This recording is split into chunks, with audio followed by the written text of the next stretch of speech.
A workshop in the sky! Oh, you gotta see it to believe it. Makes you wonder why T'Pol even bothers with phlogiston wings when he has tech like this. Well, according to the notebook, the platform beneath us runs on components from the Cinder City. Those can't be mass-produced. Also, I have some doubts about its mobility after seeing how it moved just now. For someone like T'Pol who dreams of flying freely, this definitely doesn't cut it. But if he's got that relic, he should be able to make a set of prototype wings for himself, right? Why bother making a whole flying workshop so he can mass-produce them?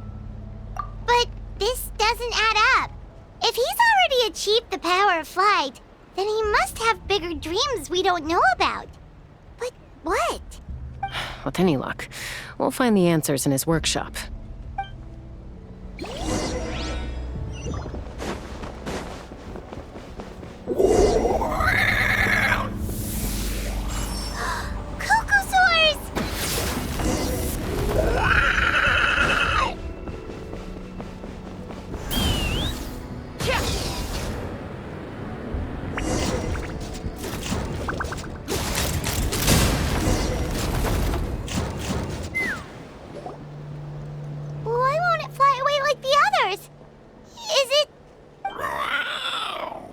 She's still breathing, but barely. By the looks of it, T'Pol was using these cages to extract phlogiston from the Kukasaurs. Once a Kukasaur is drained of phlogiston, it becomes too weak to move. We'll have to come back for these ones after dealing with T'Pol.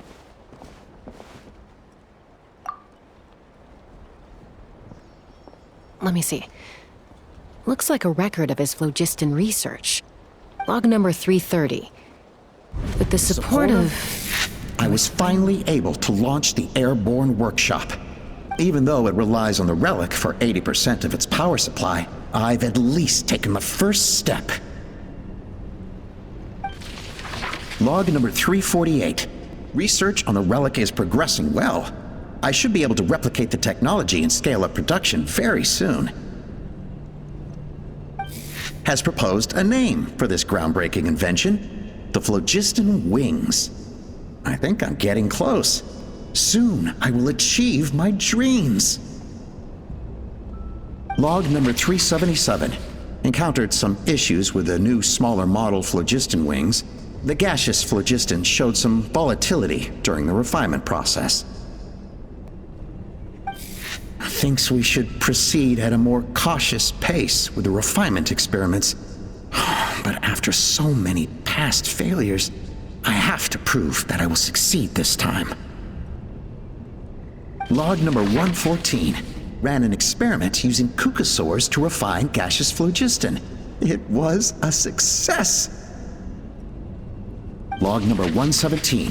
I've started recruiting merchants and hunters to capture wild Kukasaurs. Log number 121. Major breakthrough in the efficiency of phlogiston yield. Huh? So many parts have been crossed out! Yeah, probably the contact he alluded to in his other notebook. Guess he has a benefactor. Did anyone else notice how the numbering system in this notebook suddenly changed halfway through? We haven't got time for textual analysis, I'm afraid. Grab the notebook and let's press on.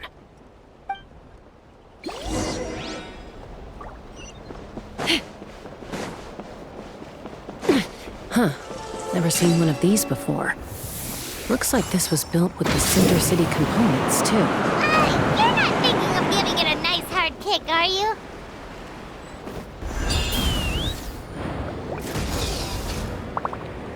Whoa!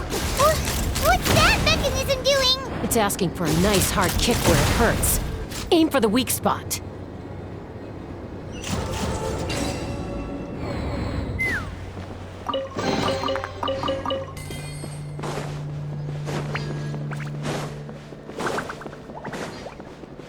What are they doing here? It's T'Pol's henchmen. He must have brought them here using the relic and his prototype wings. Watch out!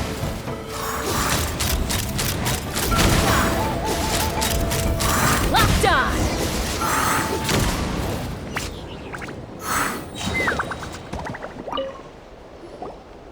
Hey, look here! More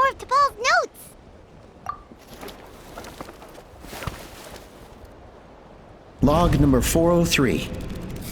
Introduced me to some new comrades who fully support my ideas. I told them that some saurians are blessed with wings, and some people with natural gifts, while the less fortunate among us can only look on longingly as they seize the skies.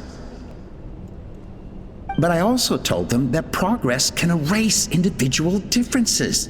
Think of the tools humanity has made to fight back against wild beasts. The law we have put in place to even the playing field between the strong and the weak. I promised them that our research will be the new frontier of human progress. With our phlogiston wings, the power of flight will no longer be for a select few to enjoy. Imagine a world where the skies are for all to share. I only hope that when we finally achieve this goal, we'll be proud of me. Imagine a world where the skies are for all to share. Yes, what a wonderful world that would be. If only it were possible. We could respond faster, and so many tragedies could be prevented. But to Paul, what about the saurians you're draining dry of phlogiston? You're not sharing the sky, you're stealing it! Bad move. I won't let you get away with it.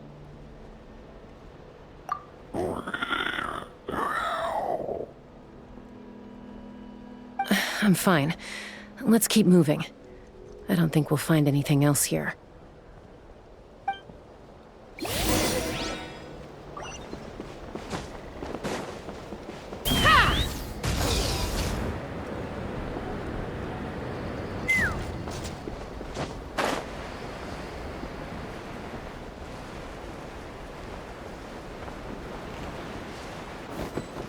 Take me up!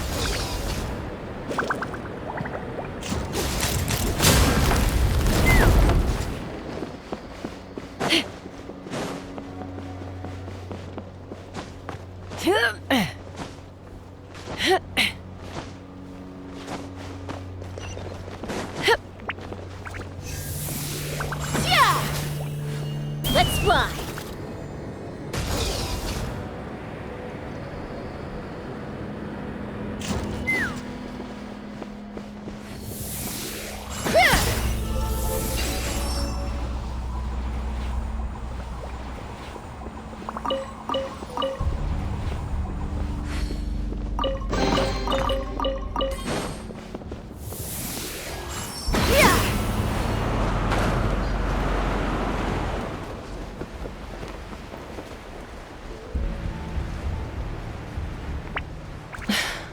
I can't believe he captured so many Kukasaurs.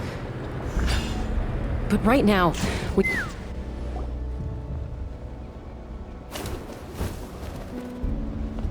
Looks like we've reached the center of the workshop. And still no sign of Koya's baby. Let's search this area for now. If we still can't find Chime, we'll double back.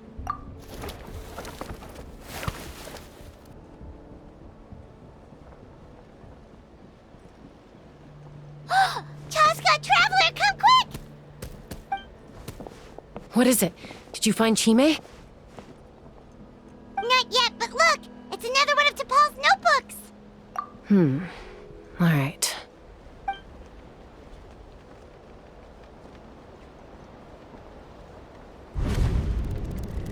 Log number 428.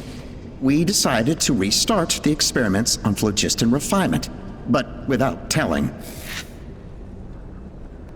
This is the final obstacle to the success of the Phlogiston Wings project. We cannot fall at the last hurdle. Log number 436. Earlier today, suggested using Kukasaurs as an intermediary to extract refined phlogiston. It's certainly feasible, but... Anyway, as long as our secret experiment succeeds, I'm sure won't bring it up again. Log number 443. We will conduct the experiment tomorrow. But birthday is coming up, so hopefully we'll have a birthday surprise for her. Log number 444. Huh? Why is this log empty? I guess whoever wrote down the log number was prevented from recording the results. Log number 0. We lost many comrades in the accident. Among them are friends, lovers, and children. But we cannot stop now. We will keep their legacy alive and carry their dreams forward. As of today, we are scrapping the artificial refinement method. Instead, we will focus all our efforts on phlogiston extraction from live cucosaurs. They are arrogant beasts whose existence in the wild serves no one but themselves. Their true worth lies in their sacrifice for the sake of human progress. To facilitate our operations, we will gradually move the airborne workshop closer to the Flower Feather clan, even as we continue to expand it. All this we do to create a world where the skies are for all of humanity to share. All this we do to make T'Pol's dream a reality. Given the way this is written, not to mention the fact that the numbering has started over from 0, it kinda sounds like this is someone new. Does that mean that T'Pol's already... There's also a letter tucked in the end of the notebook. It's from Puma.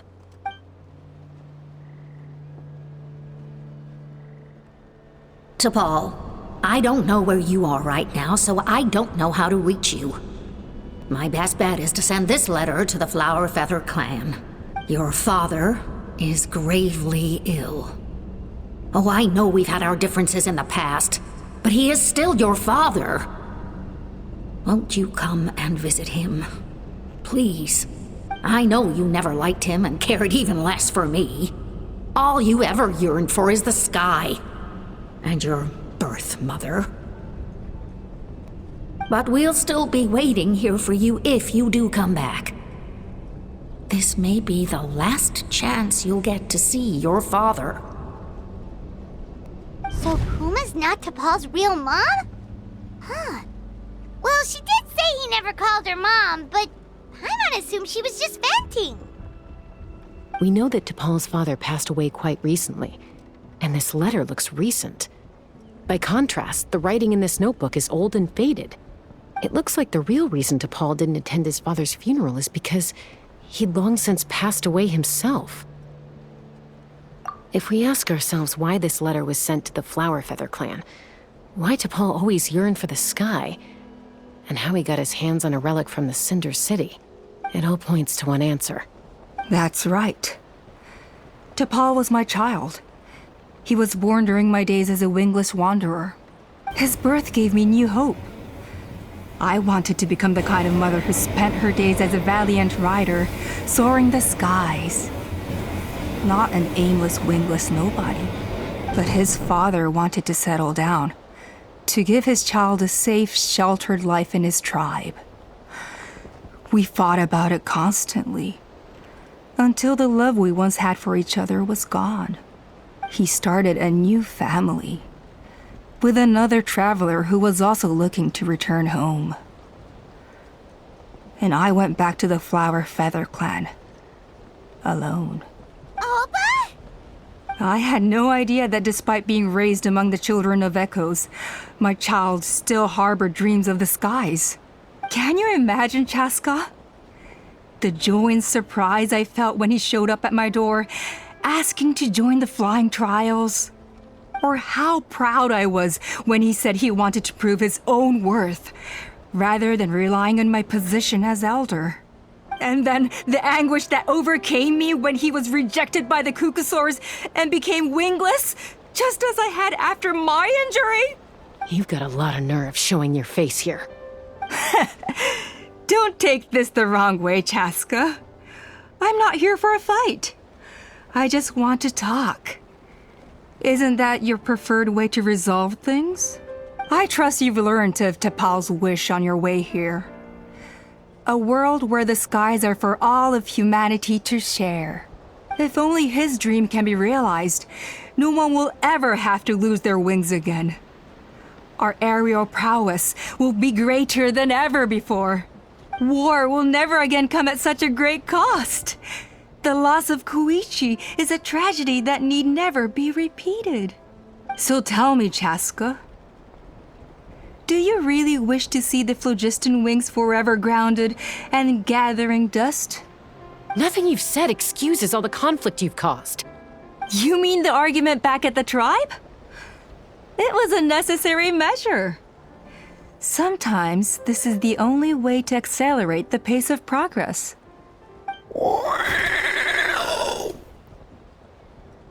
Is a mother harming her children when she coaxes them into swallowing a bitter pill? Of course not. It is a brief moment of suffering for the greater good, and the child would come to understand this in due course. The phlogiston wings are that bitter pill. We will never progress as a tribe if we cling to the scraps the Kukusaurs offer us. Once the people have embraced the phlogiston wings, they will never look back. Even if they learn how the refined phlogiston is sourced. They will convince themselves that the sacrifice of a few Kukusaurs is a small price to pay for our dominion over the skies. But this I had not anticipated. I barely had the chance to introduce the phlogiston wings to the tribe before you found this place. Your plan was hardly foolproof. Yet, it can still be salvaged. Chasca, traveler, you are the hope of humanity. I'm sure you have your doubts about my methods, but know that my love for humanity and for Natlan is genuine. You know me, Chasca. And you know that I've always treated everyone in the Flower Feather clan as my own children, as fellow humans. Surely you can understand my perspective. Hey, quit the quips! This is serious! Alpa, Natlan doesn't belong to humans alone. And truthfully, neither do I. How many times has the Abyss invaded Natlan now? And yet despite how much stronger it is than us, Natlan still stands as a nation of humans and Saurians. Peace imposed by force will crumble in a matter of days, because social bonds are what hold a civilization together. Weren't you the one that taught me that? And yet you would break the bond we share with our Saurian companions to take more power for ourselves? That's as stupid as hacking your own arm off to use it as a club. They are wild beasts, driven purely by instinct. How could they possibly understand human social bonds? Ugh, how did someone like her ever become a writer? You overestimate them. They bow to the strong and shun the weak. That's all there is to it. They never gave Tepal a second glance when he was at his lowest, nor me when I returned injured from the Cinder City. It's all about survival of the fittest for them. Plain and simple. They obeyed me once I proved myself stronger than them, but the moment it serves them better, they'll abandon me in a heartbeat. You're wrong, Alpa. They only reject the wingless because they don't want to fly anyone to their death. Chasca, I will promise you this. Only the unruliest wild Kukusaurs will be used for phlogiston extraction. The ones who have nothing else to offer to humanity. Well, that's too bad. Because I know a few unruly wild Kukusaurs who don't think that idea is gonna fly. Namely my mom, my sister, and me. And the others? To us, they're friends, family, even children. So if you want to put any of them in one of your cages, you're gonna have to go through us. Is that right? I knew you might be difficult to convince. Maybe this will change your mind.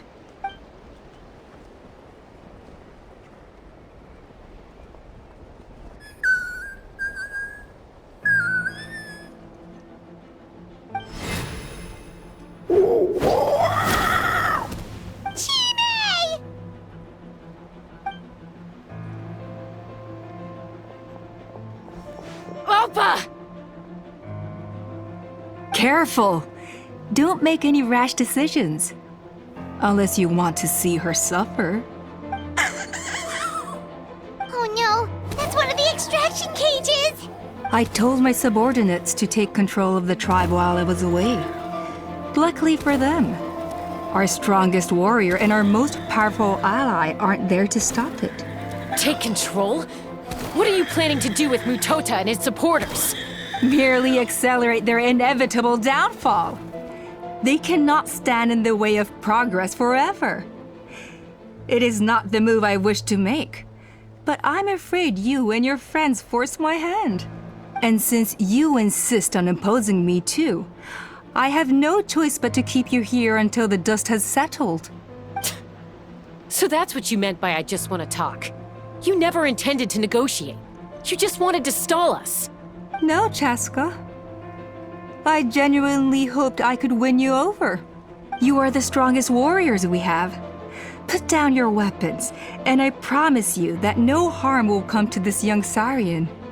I just need you to stay here for the next couple of weeks or so, while my people consolidate their power. Then, I will give her back to you, and you'll be free to leave. As long as the majority supports our vision, even the Pyro Archon cannot meddle in our internal affairs. Your vision is deranged, and the Flower Feather Clan will never support it. You sure about that? Then wait here and see. Time will tell. What do we do? Even if the whole tribe fights back, Mutota's in grave danger! Stop delaying the inevitable! Drop your weapons and get into the cages, now! She's still holding Chime hostage. Is there really no other way?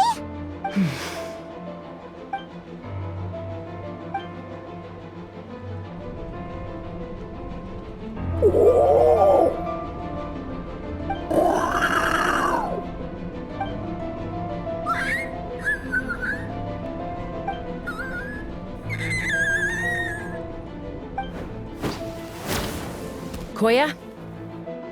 Huh? What are you yapping about? Stand down. Drop your weapons, now! This instant! Ah! Ah! No! The relic!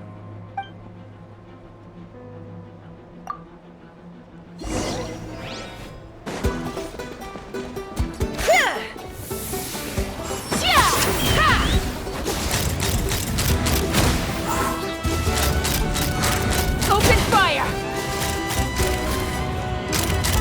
Give up, Alpha.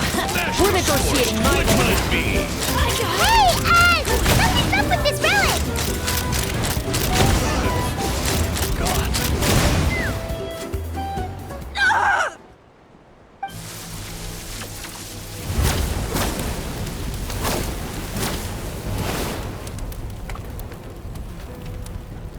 No! What is she doing? She'll bring us all down with her! But why? We stabilized the relic! Maybe it got damaged in the fight. If we don't think of something fast, this whole workshop is gonna fall apart. No. They're directly beneath us. My beloved tribe!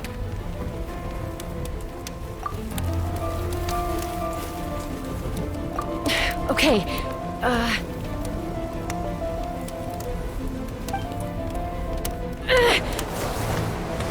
It's too powerful.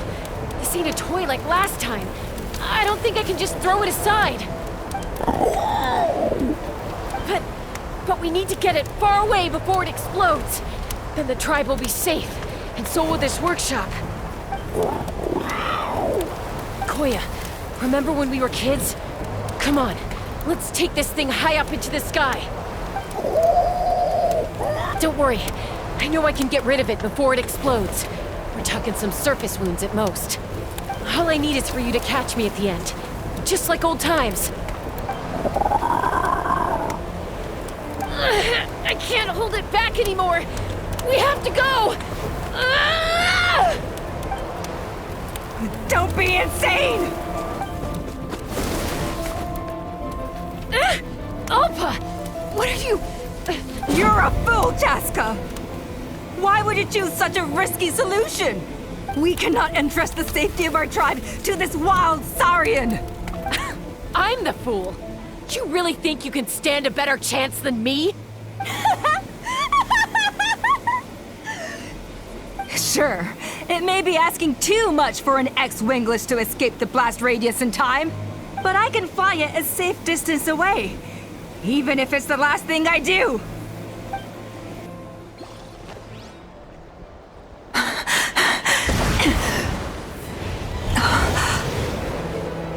Here, this should be high enough to save the clan. What? You don't get to die a hero today.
Koya, are you hurt? Let me take a look at you. What do you mean, I'm fine? Didn't I tell you to catch me on your back? Why did you try to shield me from the blast?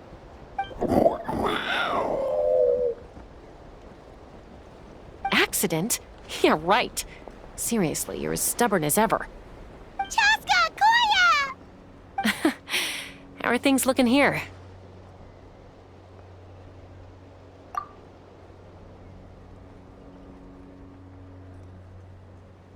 I think that's putting it mildly. I owe you one. Again.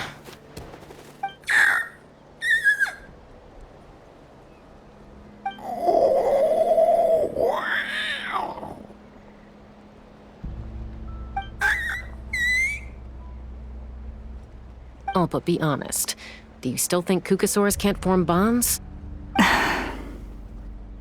Mom, I'll figure out the refinement problem. I'll find a way. You don't need to worry about it. I just need some more time. That's all I ask. Please just trust me. Just this once.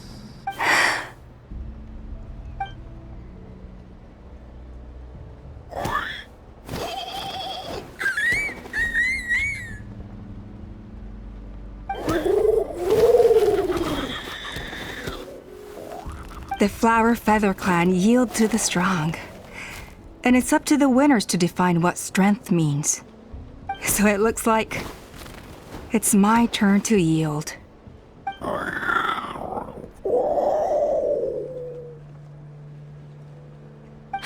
Koya!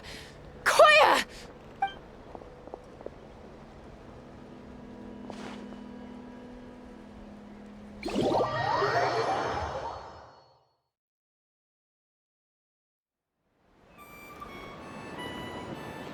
So, you're absolutely sure it's not because of the explosion?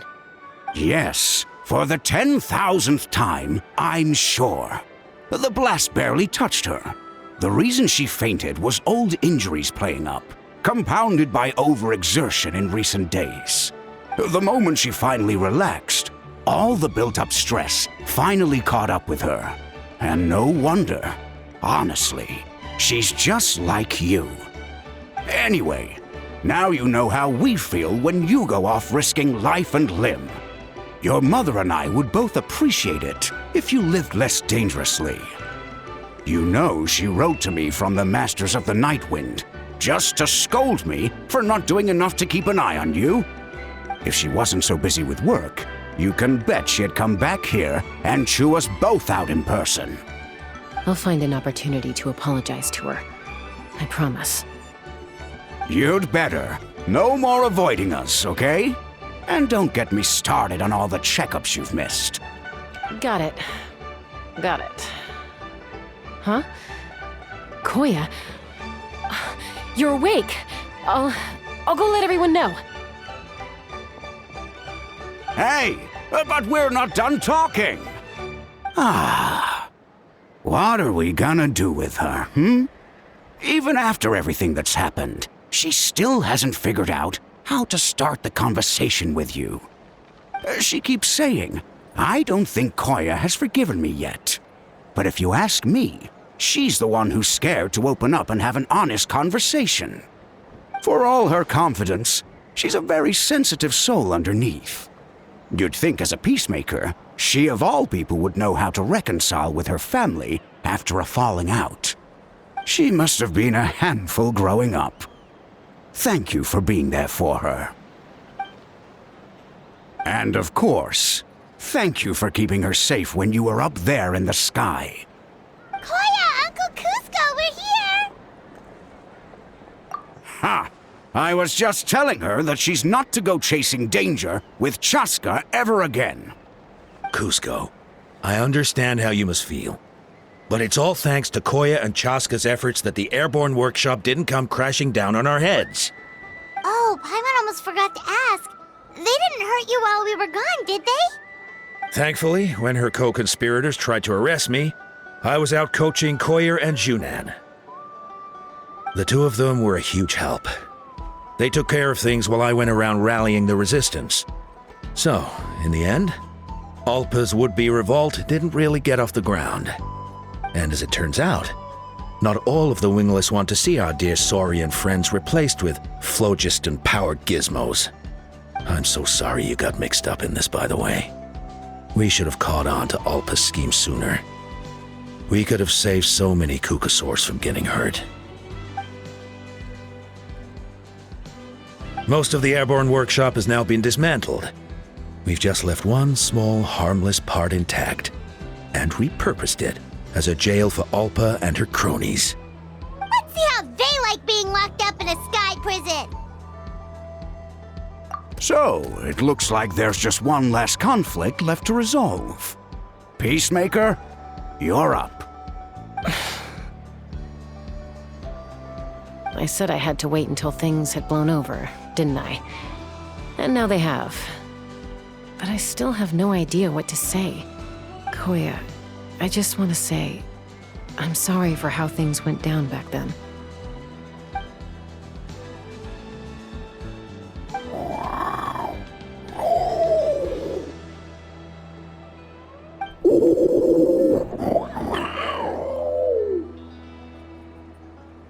Huh?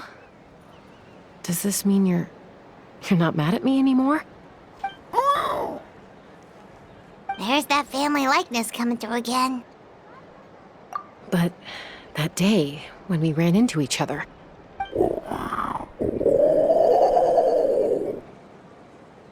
Huh? So then, when did you finally make your peace with it?